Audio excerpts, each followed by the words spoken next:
my dear friends and family, welcome back to our channel Ceci's Diary. இன்னைக்கு இந்த video எதை பற்றின்னு பார்த்தீங்கன்னா, many other countries-லேருந்து nurses இங்கே வந்து சவுதி அரேபியாவில் ஒர்க் பண்ணுறாங்க. அவங்க எல்லாருக்குமே வந்து ஒரே சேலரியாக இருக்குமா அப்படிங்கிற பற்றின ஒரு சின்ன வீடியோ தான் இது.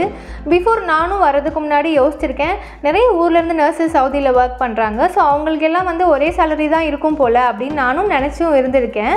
ஸோ அதை பற்றின ஒரு டிஸ்கஷன் தான். சேனல் இப்போ தான் ஃபர்ஸ்ட் டைம் பார்க்குறீங்க அப்படின்னா மறக்காமல் சப்ஸ்கிரைப் பண்ணிவிட்டு பாருங்கள். Let's go to the video.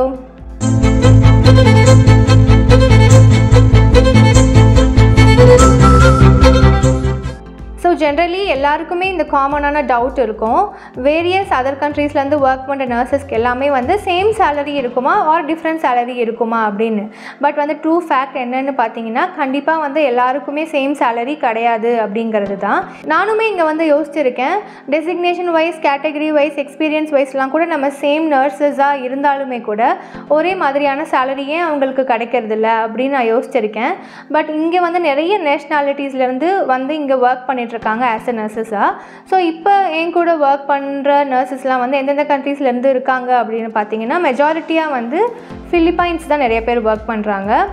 எக்ஸாம்பிளுக்கு சொல்லணுன்னா லைக் ஃபிலிப்பினோஸ், அப்புறம் எஜிப்ஷியன்ஸ் இருக்காங்க, சூடானீஸ் இருக்காங்க, இந்தியன்ஸ் இருக்காங்க, அண்ட் அதர் ஃபியூ கண்ட்ரீஸ்லேருந்து கூட ஒர்க் பண்ணுறாங்கன்னு நினைக்கிறேன். பட் வந்து எனக்கு இதெல்லாம் மட்டும்தான் எனக்கு தெரிஞ்சிருந்துச்சு. எல்லாருக்குமே வந்து ஒரே மாதிரி சேலரி கிடையாது. ஈச் கண்ட்ரியிலேருந்து ஒர்க் பண்ணுற ஒவ்வொரு நர்சஸ்க்கும் அவங்களோட ஓன் கண்ட்ரியோட கரன்சியை டிபெண்ட் பண்ணி தான் இங்கே வந்து அவங்க சேலரி ஃபிக்ஸ் பண்ணி வச்சுருக்காங்க. நம்ம என்ன தான் வந்து ஒரே இயர்ஸ் ஆஃப் எக்ஸ்பீரியன்ஸாக இருந்தாலுமே கூட சேலரின்னு பார்க்கும்போது கண்டிப்பாக வந்து டிஃப்ரென்சியேஷன் இருக்க தான் செய்யுது. இஃப் இன்கேஸ் ஒரு இந்தியன் நர்ஸ் ஒரு 5 இயர்ஸ் எக்ஸ்பீரியன்ஸ் இருக்காங்க, அட் த சேம் டைம் வந்து ஒரு ஃபிலிப்பினோ நர்ஸ் வந்து ஒரு 5 years experience, same designation, same வார்டில் தான் ஒர்க் பண்ணுறீங்களா இருந்தாலுமே கூட அவங்களுக்கு சேம் சேலரி கிடையாது. நிறைய அரப் ஸ்பீக்கிங் கண்ட்ரீஸ் இருக்குது other than Saudi Arabia. For example சூடானில் வந்து அரப் தான் பேசுகிறாங்க, எஜிப்ட்லேயும் வந்து அரப் தான் பேசுகிறாங்க. நான் நினச்சேன் ஆனால் எஜிப்டில் வந்து அரப்ஸ் இருக்காது அப்படின்னு. பட் வந்து இங்கே அவங்களோட ஓன் லாங்குவேஜுமே வந்து அரப் தான். ஸோ அவங்களுக்கெல்லாம் வந்து இங்கே சவுதி அரேபியாவில் வந்து ஒர்க் பண்ணுறதுக்கும் சரி, கம்யூனிகேஷனும் சரி, எந்த ப்ராப்ளமே இருக்கிறதில்ல. ஜென்ரலி எல்லாருக்குமே தெரியும், ஒவ்வொரு கண்ட்ரீஸ்லேயும் வந்து வேறு வேறு கரன்சி இருக்குது அப்படிங்கிறது. ஃபார் எக்ஸாம்பிளுக்கு இந்தியாவில் வந்து பார்த்திங்கன்னா நம்ம INR இந்தியன் ருபீஸ் ஃபாலோ பண்ணிகிட்ருக்கோம். சவுதி அரேபியாவில் வந்து இவங்களோட கரன்சி வந்து என்னென்னு சொல்கிறாங்க அப்படி பார்த்திங்கன்னா, சவுதி அரேபியன் ரியால்ஸ், அதாவது SAR அப்படின்னு சொல்கிறாங்க. ஸோ அந்த 1 ரியால் வந்து அப்ராக்சிமேட்லி 21 to 22 அப்படின்னு டிஃப்ரென்சியேஷன் இருக்க தான் செய்யும். ஈச் டே வந்து அந்த கரன்சி வேரியேஷன்ஸ் வந்து பாயிண்டில் வந்து டிஃப்ரென்ஸ் இருக்க தான் செய்யும். ஒரு நாள் வந்து பார்த்திங்கன்னா 22.20 அப்படி இருக்கும், இன்னொரு நாள் வந்து பார்த்திங்கன்னா 22.12, 22.25 இந்த மாதிரி டெய்லி அப்ஸ் அண்ட் டவுன் இருக்க தான் செய்யும். ஸோ இவங்க வந்து நம்மளுக்கு ஒரு சேலரி ஃபிக்ஸ் பண்ணி கொடுத்துருவாங்க. ஃபார் எக்ஸாம்பிள் இந்தியன் நர்சஸ்க்கு வந்து ஒரு 4500 ரியால்ஸ் அப்படிங்கிறது ஒரு எக்ஸாம்பிளுக்கு நான் சொல்கிறேன். இவங்க நம்மளுக்கு சேலரி ஃபிக்ஸ் பண்ணி கொடுத்துருக்காங்க அப்படின்னா ஈச் மந்த் வந்து கொஞ்சம் அமௌண்ட் ஆஃப் டிஃப்ரென்சியேஷன் இருக்க தான் செய்யும். பிகாஸ் வந்து அந்த கரன்சி வேல்யூ வந்து சேஞ்ச் ஆக நம்மளோட மந்த்லி சேலரியும் வந்து லைட்டாக ரொம்ப பெரிய டிஃப்ரென்ஸ் இருக்காது நம்ம சேலரியில். இவங்க நம்மளுக்கு எப்பயுமே நம்ம சேலரி அக்கௌண்ட்டில் போடுறது 4500 தான் இருக்கும். பட் நம்மளோட கரன்சியில் நம்ம சேஞ்ச் பண்ணி பார்க்கும்போது லைட்டாக அப்ஸ் அண்ட் டவுன் இருக்க தான் செய்யும். அட் த சேம் டைம் இப்போ MOH ஹாஸ்பிட்டலில் ஒர்க் பண்ணுற நர்சஸ்க்கும் வந்து டிஃப்ரெண்ட்டான சேலரி தான். MOHல வந்து ஜென்ரலி வந்து எப்படி பார்த்திங்கன்னா based on the years of experience தான். இப்போ வந்து ஒரு இந்தியன் நர்சஸ் வந்து 3 இயர்ஸ் ஆஃப் எக்ஸ்பீரியன்ஸில் ஒர்க் பண்ணுறாங்க MOH ஹாஸ்பிட்டல்னா அவங்களுக்கு ஒரு சேலரி இருக்கும். அவங்களோட பேசிக் சேலரி ப்ளஸ் அவங்க இயர்ஸ் ஆஃப் எக்ஸ்பீரியன்ஸ் எவ்வளோ அவங்க சேலரி இவங்க வந்து கோட் பண்ணி கொடுக்குறாங்களோ அது டுகெதர் சேர்த்து ஒரு சேலரி இருக்கும். And at the same time அதே இந்தியன் நர்சஸ் வந்து ஒரு 5 இயர்ஸ் ஒரு எக்ஸ்பீரியன்ஸில் ஒர்க் பண்ணிட்டுருக்காங்க அப்படின்னா அவங்களுக்கு வந்து வேறு சேலரி இருக்கும். ஸோ MOH பொறுத்த வரைக்கும் நீங்கள் வந்து இயர்ஸ் ஆஃப் எக்ஸ்பீரியன்ஸ் வந்து எவ்வளோ கெயின் பண்ணியிருக்கீங்களோ அதுக்கேற்ற மாதிரியான சேலரியும் உங்களுக்கு வந்து ஹையப் ஆகிட்டே தான் இருக்கும். Only for the MOH. Private hospitals வந்து பேஸ்ட் ஆன் த எக்ஸ்பீரியன்ஸ் எல்லாம் வந்து இந்த மாதிரி MOH மாதிரியே வந்து ஹையராக இருக்குமா அப்படிங்கிறத கேட்டால் அது டவுட்டு தான். அது வந்து ப்ரைவேட் ஹாஸ்பிட்டல்ஸில் ஃபிக்ஸ் பண்ணுறது ஒவ்வொரு இயர்ஸ் ஆஃப் எக்ஸ்பீரியன்ஸ்க்கும் இவ்வளோ சேலரி கொடுக்கணும் அப்படிங்கிறது.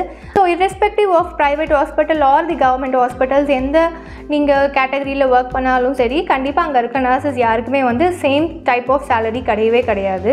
அவங்களுக்கு ஒரு ஈஸி அண்டர்ஸ்டாண்டுக்கு எப்படி சொல்லலாம் அப்படி பார்த்தீங்கன்னா, ஃபார் எக்ஸாம்பிளுக்கு நம்ம வந்து ஒரு சூடான் நர்ஸ் இங்கே ஒர்க் ஒர்க் பண்ணுறாங்க அப்படின்னு எடுத்துக்கலாம். நம்மளுக்கு 1 ரியால் இஸ் ஈக்குவல் டு நம்ம இந்தியன் ருபீஸில் கன்வெர்ட் பண்ணி பார்த்தா 22 ரூபீஸ் அப்படி வச்சுக்கோங்க. அந்த 22 பாயிண்ட் சம்திங் அப்படி வரும். அந்த பாயிண்ட் நம்ம விட்டுடலாம். 22 ரூபீஸ் அப்படின்னு சொல்லி நம்ம மைண்டில் வச்சுக்கலாம். But at the same time இங்கே 1 Saudi riyal is equal to சூடானில் வந்து என்ன கரன்சி யூஸ் பண்ணுறாங்கன்னா சூடானி பவுண்ட்ஸ் அப்படின்னு சொல்கிறாங்க. So 1 Saudi riyal is equal to 156 சூடானி பவுண்ட்ஸ். அப்போனா பாருங்கள், நம்மளது வந்து 22 ரூபீஸ் எங்கே இருக்குது, 156 சூடானி பவுண்ட்ஸ் எங்கே இருக்குதுன்னு பாருங்கள். ஸோ வந்து ஒரு ஹியூஜ் டிஃப்ரென்ஸ் இருக்கிறதுனால கண்டிப்பாக வந்து இப்போ நம்ம ஒரு நர்சஸ், நான் ஃபர்ஸ்ட் எக்ஸாம்பிளுக்கு சொன்ன மாதிரி ஒரு 4500 சேலரி அப்படி சொல்லியிருந்தேன்ல. ஸோ இதே மாதிரி ஒரு 5000 எடுத்துக்கலாம். ஒரு எம்ஓஹெச்சில் ஒர்க் பண்ணுறாங்க அப்படின்னா அந்த நர்சஸ்க்கு based on the experience salary கொஞ்சம் ஹையாக இருக்கும். ஸோ அவங்க மந்த்லி ஒரு 5000 சவுதி ரியால்ஸ் வாங்குறாங்க ஒரு இந்தியன் நர்ஸ் அப்படின்னு பார்த்தீங்கன்னா அவங்களோட 5000 சவுதி ரியால்ஸ் வந்து நம்ம இந்தியன் ருபீஸில் கன்வெர்ட் பண்ணி பார்த்தோன்னா அப்ராக்சிமேட்லி ஒரு 1,12,000 1,15,000 அப்படி கிட்ட வரும். But at the same time இதே 5000 சவுதி ரியாலில் சூடானி பவுண்ட்ஸில் சேஞ்ச் பண்ணி பார்க்கும்போது ஒரு டிராஸ்டிக் அமௌண்ட் வேரியேஷன்ஸ் இருக்கும். லைக் ஒரு 7 lakhs கிட்ட அப்படி வரும் சேலரி. ஸோ இது மாதிரி தான் அந்தந்த ஊரில் உள்ள கண்ட்ரியோட கரன்சிக்கு ஏற்ற மாதிரி தான் சேலரியும் வந்து டிஃப்ரென்ஸ் பண்ணி இவங்க வச்சுருக்காங்க. அதனால் வந்து யாருமே வருத்தப்பட வேணாம், அவங்களுக்கு வந்து இவ்வளோ சேலரி இருக்குது, நம்மளுக்கு இவ்வளோ சேலரி கொடுக்குறாங்க அப்படின்னு. இங்கே இந்த மாதிரி கவர்மெண்ட் ஃபிக்ஸப் பண்ணி வச்சுருக்காங்க. ஸோ அதனால் அந்த ரூல்ஸ் அவங்க அந்த மாதிரி ஃபாலோ பண்ணிகிட்ருக்காங்க. நம்ம வந்து போய் கேட்கவும் முடியாது, ஏன் வந்து அவங்களுக்கு அவ்வளோ சேலரி இருக்குது, எங்களுக்கு இவ்வளோ கம்மி சேலரி கொடுக்குறீங்க அப்படின்னு கேட்க முடியாது. ஒரு சினாரியோ எப்படி இருக்கும்னு பார்த்தீங்கன்னா, இந்தியன் நர்சஸை விட கம்மியாக சேலரி வாங்குற நர்சஸ், அதர் கண்ட்ரி நர்சஸும் இங்கே இருக்காங்க. ஒரு எக்ஸாம்பிளுக்கு நம்ம ஒரு 4500 ரியால்ஸ் வாங்குகிறோம் அப்படின்னா ஒரு ஃபிலிப்பினோ நர்ஸ் வந்து மேபி வந்து அவங்க 4000 ரியால்ஸும் வாங்கலாம், இல்லை வந்து 4800 ரியால்ஸும் வாங்கலாம். நம்ம வந்து ஹையராக தான் எல்லாருமே வாங்குவாங்க அப்படின்னு நம்ம மைண்டில் நினச்சிக்க கூடாது. சேம் டைம் நம்மளை விட கம்மியாக வாங்குற நர்சஸும் இருக்காங்க. ஸோ சேலரி வந்து it's all completely based on அந்த பர்டிகுலர் கண்ட்ரியோட கரன்சியை பேஸ் பண்ணி தான் இருக்குது. ஸோ அதனால தான் வந்து எல்லா நர்சஸ்க்குமே வந்து சேம் அமௌண்ட் ஆஃப் சேலரி கிடையாது அப்படிங்கிறது. அண்ட் எனக்குமே வந்து இந்த டவுட் வந்து இங்கே வந்ததுக்கப்புறம் தான் கிளியர் ஆச்சு. பிகாஸ் நானுமே பிஃபோர் கம்மிங் டு சவுதி என்ன நினச்சிட்டு இருந்தேன்னா, எல்லாருக்கும் ஒரே சேலரி தான் இருக்கும், ஒன்லி எக்ஸ்பீரியன்ஸ் ஹையராக இருந்தால் அவங்களுக்கு வந்து சேலரி வேரியேஷன்ஸ் இருக்கும்.